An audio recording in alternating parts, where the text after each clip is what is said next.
This Torah class is brought to you by TorahAnytime.com.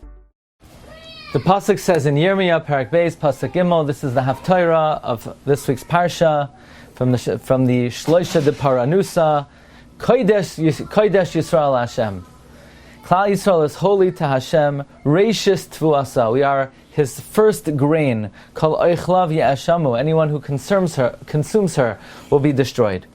So in the Sefer Lachzois B'nayim Hashem, he brings from the Chida in the name of the Hachaim Hakadosh. Now I have to tell you, just as a preamble, I looked in all the Svarim of the Chida, because to have a Chidush that the Chida brings from his Rabbi, the Hachaim Hakadosh, that's not printed in the Hachaim Hakadosh, that's a real gem. I looked in all the Svarim in the Chida, the Svarim that he has on the Haftorah, the Nachal Soyrek, the Tzavarei Shalal, the Chida on Chumash, in the Pnei David, in the Chaim Masa'anach, in the Nachal Kidumim. Can't find it. So I called up the author. My good friend Rav Nosson Weldler got me the Sefer, Lach says Ma'am Hashem. I just called the author, Rav Sha'altiel Meir in Eretz Yisrael. Where is this Chida from? So he said he doesn't remember. He doesn't know where he saw it. So this is a very rare Chidush that we have from the Chida in the name of his Rebbe, the Hachaim Hakadosh. And he explains as follows. The Rambam Paskins in Hilchos Me'ilah, Parak Vav Halacha Gimel, that someone who is moyel in hektish, so now that item is no longer hektish. It's yoytzei l'chulen. If somebody misappropriates hektish, that item becomes chulen.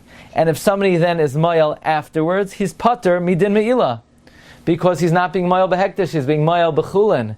However, by truma, if somebody is moyel and eats truma, the truma remains holy.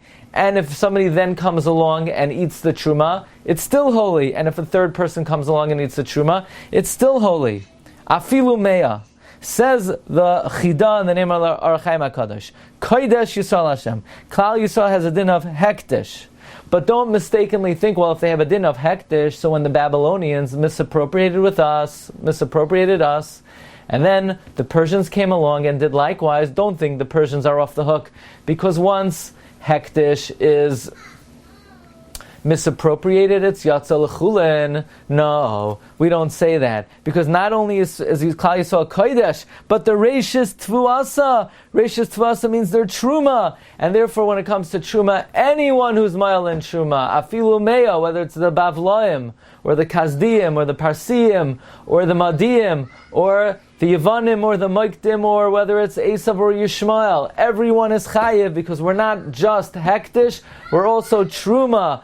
Kodesh Yisrael Hashem, but we're not only kodesh, reishis tvuasa, says the Chida in the name of his Rebbe, the Hachaim Hakadosh. If anybody out there is able to locate where this is from, now I'll tell you, I did find in a Sefer, Penine Daniel, nothing to do with me, by Rav Daniel Flavani. He brings this exact vart from Rabbeinu Ezra Atiyah. Rabbeinu Ezra Atiyah was the Rebbe of Rabbi Vadi Yosef, that's the Inyan of Kodesh Yisrael Hashem Reishis Tvuasa. But where is this Chida who quotes the Hachaim Hakadosh? Maybe someone out there could find it, and if so, I would be very indebted to you. Wishing everyone a wonderful day. You've just experienced another Torah class brought to you by TorahAnytime.com.